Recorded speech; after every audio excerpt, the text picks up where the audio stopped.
Bonjour chers amis, c'est Cyril de Lille. La marche contre l'antisémitisme. Une grande marche a été organisée à Paris, beaucoup en ont parlé, dans différents médias, sur internet, à la télévision sûrement, peut-être, parce que j'ai pas la télévision donc je ne sais pas réellement, mais j'imagine que oui. Et cette marche servait à manifester son opposition à l'antisémitisme, qui, à l'occasion de la dernière flambée de la guerre Israël-Palestine, a ressurgi. Il y a des actes antisémites qui ont montré une certaine augmentation, donc en France et puis ailleurs. Les élus politiques se battent, évidemment, pour être en première ligne, pour être les premiers, ceux que l'on va voir sur les vidéos, les premiers qui seront filmés. Puis, ils se mettent à se sont mis à refuser de défiler avec certains, en pointant du doigt, comme d'habitude, l'extrême droite, le Rassemblement national, Marine Le Pen d'être des ennemis de la démocratie ou de la République, ou alors d'Israël, ou je ne sais quoi, en tout cas, des personnes avec lesquelles on ne peut pas parler. Bon, tout ça, c'est la même, c'est toujours pareil, que ce soit de leur côté ou même du côté du Rassemblement national, hein. C'est le grand cinéma médiatique. Il y a un rassemblement qui est organisé parce que, évidemment, si on ne marche pas, attention, on est peut-être antisémite, hein. Donc, comme s'il y avait besoin d'organiser une marche pour manifester que l'on était contre l'antisémitisme, déjà, le côté grotesque de la chose est quand même assez fort. Et puis en plus, eh bien, les personnes qui participent veulent décider de qui est premier, qui ne l'est pas, qui mérite d'y être et qui ne mérite pas. Bon, on est parmi les orgueilleux qui veulent s'attribuer des places, et puis se prendre pour les maîtres qui décident de qui peut être élevé et qui peut être abaissé. Ils se prennent pour Dieu en fait. Alors, évidemment, dans le fond, l'antisémitisme est une mauvaise chose, comme tout racisme. Voilà, parce que c'est une forme de racisme. Et il est à combattre.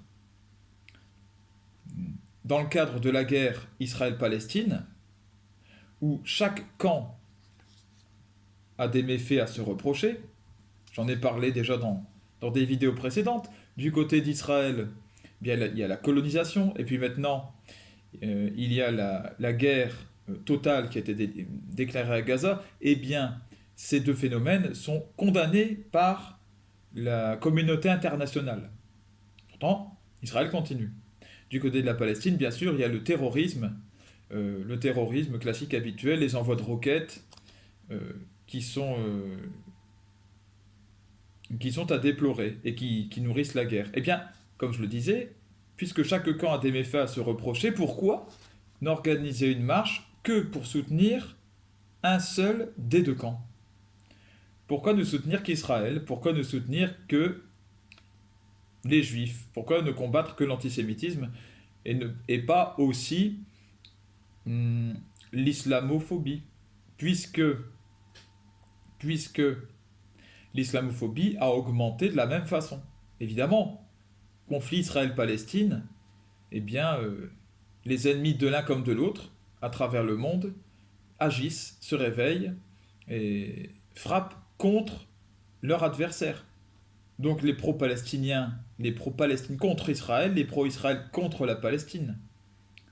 Alors dans ce cas-là, quel est le message de ces gens qui organisent cette grande marche contre l'antisémitisme? Quel est ce message? Si ce n'est que nos élites, donc, ou qui se sont réunies dans cette marche, sont pro-israéliennes. Pourquoi ne pas militer de manière générale contre la haine, contre la guerre Israël-Palestine si on veut, et pour la paix aussi?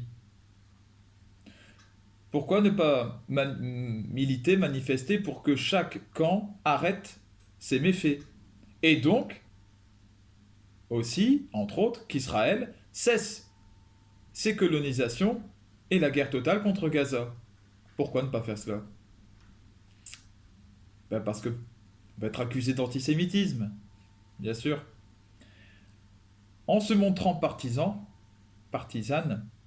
les personnes qui participent à cette marche renforcent le clivage, c'est ce que je crois, et ne favorisent aucunement la paix voulue par le Christ. Or, seule la paix Et la paix des cœurs, la paix véritable, nous aidera à nous en sortir. Que Dieu vous bénisse, bénisse tous vos proches et restez calme. Voilà. Que chacun, d'un côté comme de l'autre, reste tranquille et ne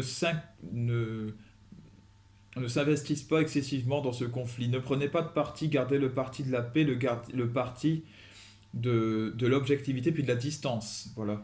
Il y a, je cite, des Palestiniens qui sont capables de critiquer leur propre camp, et puis surtout en ce moment, des Israéliens, des Juifs, qui critiquent les actes d'Israël et qui soutiennent la Palestine. Voilà, ça existe, sachez-le. Et qui en tout cas disent que Israël a à se remettre en question, qui semble une évidence. Voilà. Puisque même le droit international le dit. À quel moment est-ce que il faudra agir vraiment pour qu'Israël s'arrête? Dieu seul le sait. À bientôt et que Dieu vous bénisse.